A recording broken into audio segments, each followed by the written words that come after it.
Hey, what's going on, everyone? Welcome back. This video, we are looking at the Week 6 NFL final look. As always, appreciate if you guys would hit the like button on the video, subscribe if you haven't already. Check out Thrive Fantasy, links in the description for their website.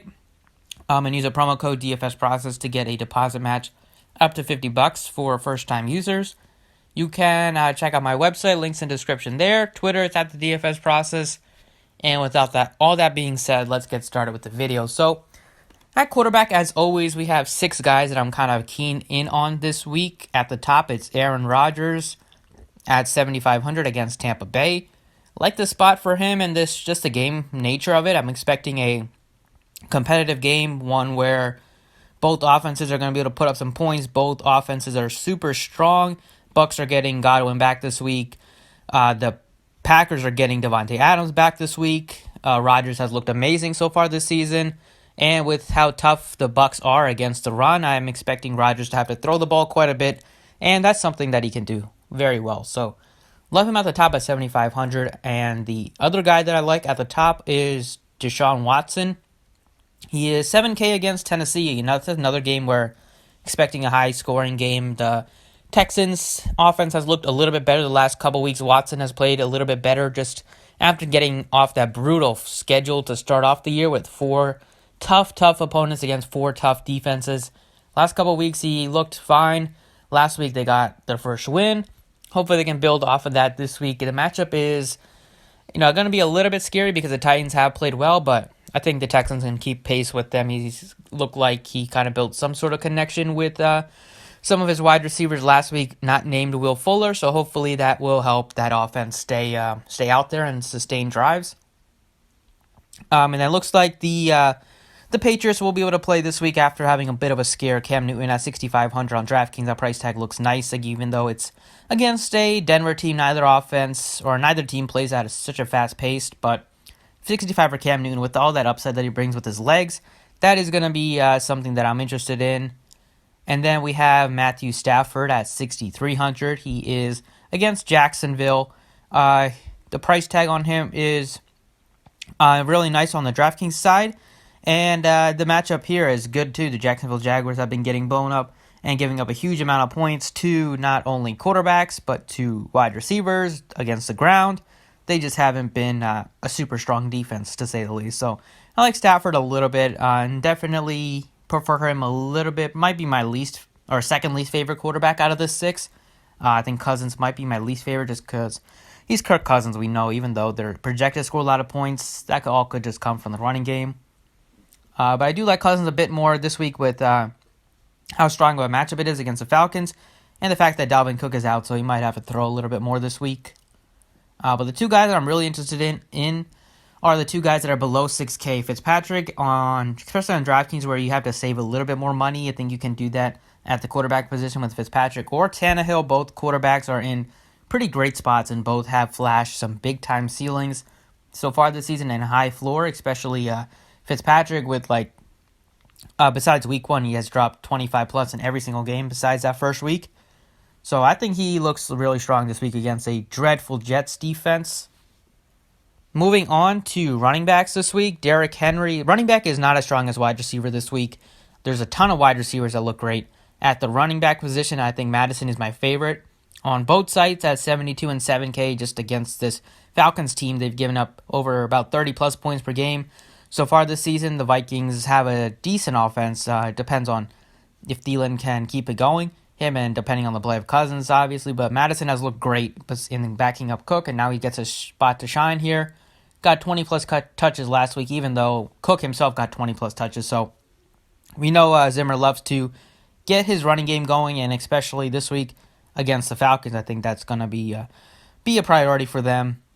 Henry looks great at the top, especially on DraftKings. FanDuel is a little bit tough to get to him at 9K, but 73 on DraftKings against Houston has been one of the worst teams this year on the ground.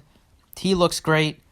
Mike Davis looks fine just because he does a little bit of everything. He gets a lot of the carries, almost all the carries on the ground, and he catches a bunch of passes. He could be their leading receiver in terms of catches and be the leading rusher. He gets the ball in the goal line situations. And the matchup is a little bit scarier, so that's why, I prefer him third to the guys above 7K. But I think he should still be in your player pool. And then Robinson, I think he looks fine as well this week at 6,800. I don't know if I will have that kind of a weird price range because it's a little bit cheaper than Madison and Henry, but I feel like I will try to get up to those guys more than Robinson. But the matchup is really strong. Detroit is also getting pounded on the ground and giving up huge yardage. Myles Gaskin at 5,400. He looked a little bit better earlier in the week where we didn't have that much value, but now that we know for sure Phillip Lindsay is only 4,300 on DraftKings, he's going to be getting almost all the carries, him and backed up with Freeman, but no Melvin Gordon this week as expected.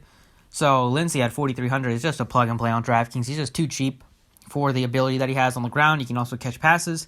Even though the matchup is scary against a tough defense, I just feel like he is probably one of the best value plays on the slate. Moving on to wide receiver. At the top, Davante Adams is just with the value that we have at running back with Lindsay, with Gaskin a bit, value that we have at quarterback. Adams is the top receiver on the slate. $8,000 is fine on DraftKings, $9K. Might get a little bit less ownership on FanDuel, but feel like this game has really big potential to shoot out. And we know Rodgers loves to key in on Davante Adams based on last year and so far in week 1 before he got hurt in week 2. Adams, he's completely healthy now. He played, he wanted to play the last game where he tweeted a tweet that got deleted, but he seems completely healthy. I have no worries about his health. Adam Thielen is also looking like a strong play this week. He is 7,300 on DraftKings. Pretty affordable at 7,400 on FanDuel as well. He looks great on both sites, especially on DraftKings at that price point. Like to stack him with Madison, get that receiver and running back combo. You can even stack them with Cousins if you want. Definitely not a must, but I like both of those guys at the top. And then Will Fuller looks fine at his price point. His price tag has been creeping up a bit, so he's not like a must play this week. But I think he looks strong against the Tennessee defense. And then getting into some of my favorite plays is Godwin. Just the price tag looks really nice on DraftKings at 6,400. He's way cheaper than Mike Evans, so I prefer him. Green Bay, you can tack them in the slot, so you kind of avoid some of that tough secondary that Mike Evans will have to deal with on a bum ankle, so I'd rather go to Godwin there. And then I love Parker to pair with Fitzpatrick against the Jets defense. Parker has been the most consistent receiver the entire season for the Dolphins, and now they get the best matchup that they've had all season against the Jets defense, which has given up huge yardage every single week. Kenny Golladay against Jacksonville, he looks strong as well to pair with Matthew Stafford or just to run by himself. But I'd rather go a little bit cheaper to like A.J. Brown, who's only 5,600. Looking like the cash staple of the week. He is 5,600 on DraftKings.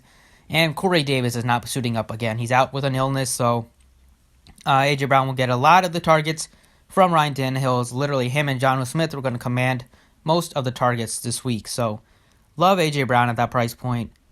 And then getting into Chase Claypool at 52 and 55. No Deontay Johnson this week, so going to be starting this week. And probably will continue to get a lot of attention from Ben Roethlisberger based on last week's performance. Has an opportunity to have another strong week against this Browns defense, who have given up big yardage to wide receivers thus far this season. Tim Patrick, I like him a bit just because KJ Hamler is out. So he's going to start. I mean, he's been starting, but he's going to get a lot more action. Even though the matchup is a little bit scary, maybe he'll avoid Stephon Gilmore and they'll put Gilmore on Jerry Jeudy. But either way, Patrick is just going to get targets. They also have Noah Fant out. They are just kind of thin on bodies over there. And then Fulgham from the Eagles just don't have any reinforcements on that team. No, Jackson is out again this week. They're not getting Alshon Jeffrey back yet, so probably going to get a lot of attention from Carson Wentz based on last week and how much Wentz kind of likes to zero in on one guy, and I think that guy is going to be Fulgham for him for now at least. Tight ends this week, I am looking at Robert Tonyan, just that matchup I like against Tampa Bay, just that game stack as a whole. Packers are going to put up points, doesn't matter who's the other defense is. That's just the nature of their offense. That's just how good Aaron Rodgers has been playing this year. Jonnu Smith looks strong as well with no Corey Davis and the matchup against Houston. Another spot where the Titans should be able to put up some points. Then I think Hockenson looks okay as well at 53. I'd rather go to the two guys that are a little bit cheaper, but he looks fine against Jacksonville. And if you need a cheap tight end, go to Ebron against Cleveland or go to Troy Burton. Those are the two cheap guys that I like. And Ertz I just put in there because he's Jack Ertz. Going to have a big game once or twice this year, hopefully. And that could be when nobody's really expecting it. It could be against Baltimore this week. And last but not least, defenses. There's not that many cheap defenses that I'm looking at. I think the Dolphins are going to stand out at 2,900 against the Jets defense. A Jets offense that no Le'Veon Bell, Darnold is doubtful. So only guy they have to worry about is really Jamison Crowder, and they should be fine. Steelers, I like them a little bit against Cleveland just because they can get to the quarterback. Baker Mayfield can make some mistakes. All you need is like a pick six or a fumble for a touchdown. I think they have the opportunity with the amount of pressure they put on the quarterback. And then the two top defenses of the slate are the Patriots, 4,100 on DraftKings. They are facing off against the... actually got the team wrong. They're facing off against Denver, and then the Colts are facing off against Cincy. But either way, I think the Colts are probably the top defense of the slate, ignoring pricing.